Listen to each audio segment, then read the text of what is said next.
You were going to film me and ask me questions? Absolutely, you should. Yes. I didn't know any of this existed at all. I work with a group of people, just general technologists like developers, people that work in AR, VR, and XR, designers, and stuff like that. None of us knew about like the social environment here, so I spent about 2 weeks here only, but I just gave them all a report about just the environment that's going on in here, how there's VR raves that are happening, how there's people that sleep in VR, how there's relationships in VR, and I think the cost of entry is still very high. If you want to really enjoy yourself here, you generally have to have a VR headset and a powerful PC. If you just have a headset, it's going to be pretty limited and you're going to crash all the time. It's just not the same. So I think in about 5 years, I think there'll be a lot more people picking this up because it'll be a lot more accessible. And then in about 10 years, I think there'll be much more general, ubiquitous socialization within here. Because right now there's already dance classes and yoga classes and like performances that are happening here. But I think I bet they'll be common in 10 years, which they are very uncommon right now. I don't see why not. There's still plenty to do. There's still active communities out here, like the organized events, the activities, the classes. I can show you.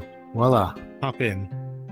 So this here can give you a good sample of the different groups that are actually here and active in VR chat. Actually, this world, you can see there, Carrot, head of the Lolly Police Department, made this world. My first week I just spent in like the Publix in the Black Cat, and I thought it was like the most depressing place on earth. And then I started going to, I started meeting people and going to private places, and they were just like, you know, pretty normal people enjoying themselves and made some good relationships pretty quickly there. There's a fork in the road. There's no onboarding when you get here. So as soon as you arrive, you either continue down the path of dealing with all of the public people screaming at you or prejudice and people being awful and annoying just because you can, or you start like meeting people and get away from that. And then also there's a really negative perception of big corporations in this just simply by virtue of the movies that have come out in the past, like Ready Player One, and also all the books that came in the 80s that were kind of cautionary against this kind of lifestyle. And now Meta, who formerly Facebook, already had a bad PR, and then now they're jumping into that space. It's like, you've got a lot of money and you've got a lot of good minds, so good luck. Maybe they can pull it off. I have no idea. Only a small percentage of people who watch my videos are actually subscribed. So if you end up liking this video,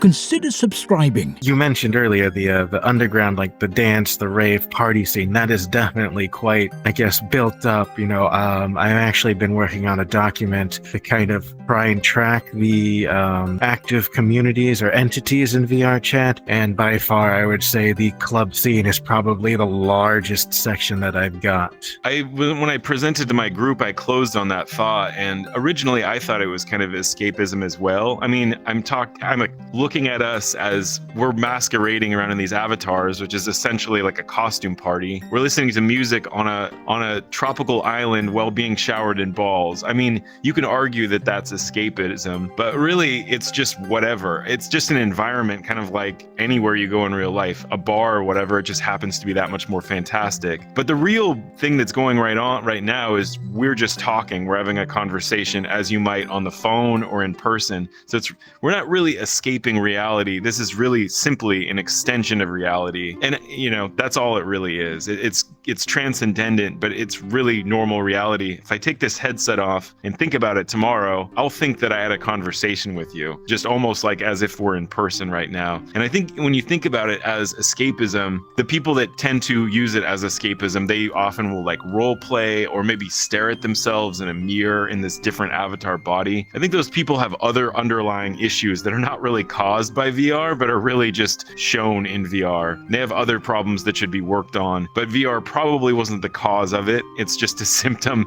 and they're just reacting to other problems that have plagued them. You know, I think it could be the root, like people that grew up in it, then you could start talking about an actual problem. And that's where people are just constantly in here all of the time and ignoring maybe, not going outside, not seeing actual people, and not eating perhaps. Yeah, you could say that would be an issue, but I just really am not around enough of those people to really know that that's a concern. But I think in most cases, speaking only for myself, it's really more of an extension than it is an escape. This way. Have you heard of Dust Bunny before? There was a documentary that is actually now still on HBO Max. We Met in Virtual Reality.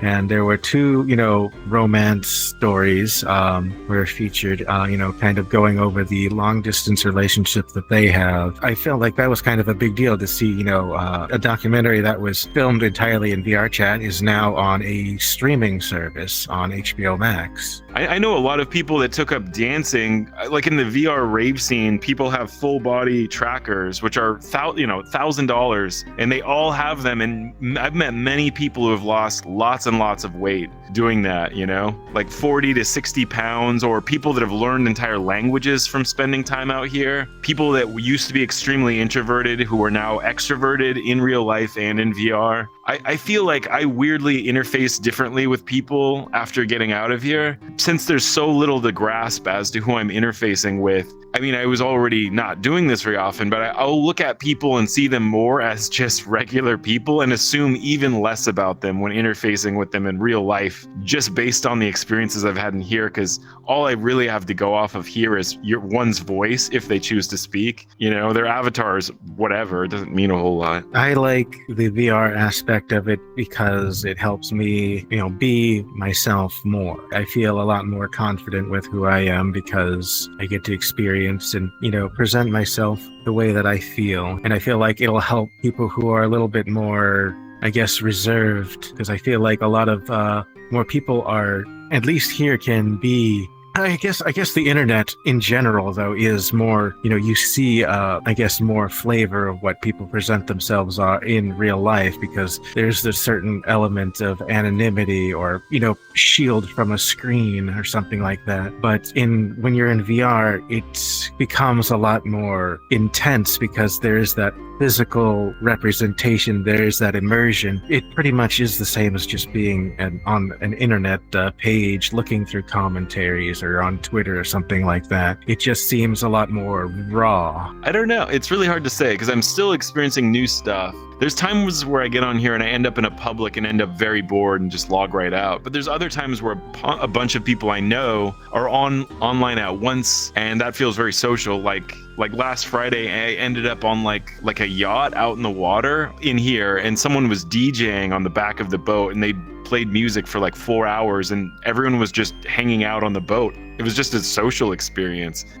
It was pure socialization for hours. So it felt like I'd gone out and done something that evening. Felt one-to-one like real life, I guess, in that weird regard. My first day, I met a married couple that were both in VR together, which I thought was insane. First week, it was just jaw-dropping about what was happening in here all the time. It's like going to Burning Man in the 90s or something, I've never been either, but what I'm saying is nowadays, like, there's massive pilgrimages of thousands of people that go to every year, whatever. It's super cool. Everyone knows of it. But in the late 80s and 90s, it still happened too, but no one was going to it. And it was just the same thing, but since it wasn't cool, if someone told you about it, you'd probably be uninterested then. Now when they tell you about it, they're like, oh, that sounds really awesome. I want to go. It's the same place it's always been. It's just now popular. I feel like this is going to happen here too. Everyone's kind of anonymous. You can kind of just interact with the groups you want to interact with and kind of say what you want to say.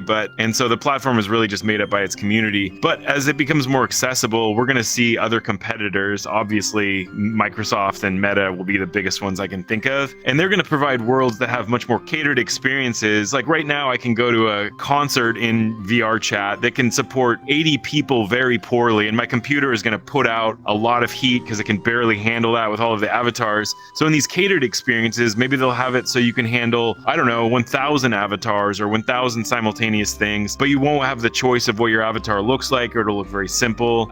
Just pros and cons of those different environments. And that is going to pull people away and push them into certain buckets. And then comes marketing, and then comes, paywalls, and then comes class, basically. So you're not going to have this really free, willy-nilly. This place right now is like GeoCities for Yahoo or MySpace back in the day, where everyone's creating all of this really disgusting, glittery, glitchy art, but everyone's kind of enjoying it. That won't last forever. It never does. That's the part I enjoy most about this, is how organic it is, because I know it never lasts forever. Also, in 10 years from now, they're predicting that AI will be able to pass the Turing test and have like a human-like quality to it. So who really knows what the future holds here? That's in 7 years from now, not even 10. Yeah, professionally, I work with a group of people who try and come up with business solutions in that environment, because there's a lot of kind of solutions that you could work for a business, you could come up with for a business to save a lot of money and also be more effective. And randomly, that happens to be mostly in like HR and DEI kind of area of businesses, but they have to adopt hardware first. And the hardware for most people seems very scary and inaccessible, because you have to put a helmet, you have to put a headset on, then have to wear these controllers. You can't see what's around you. Right, wires, and usually some kind of computer. So that's all very awkward. This is like iPhone 1 era, it's not going to take long before we have really, really good quality stuff.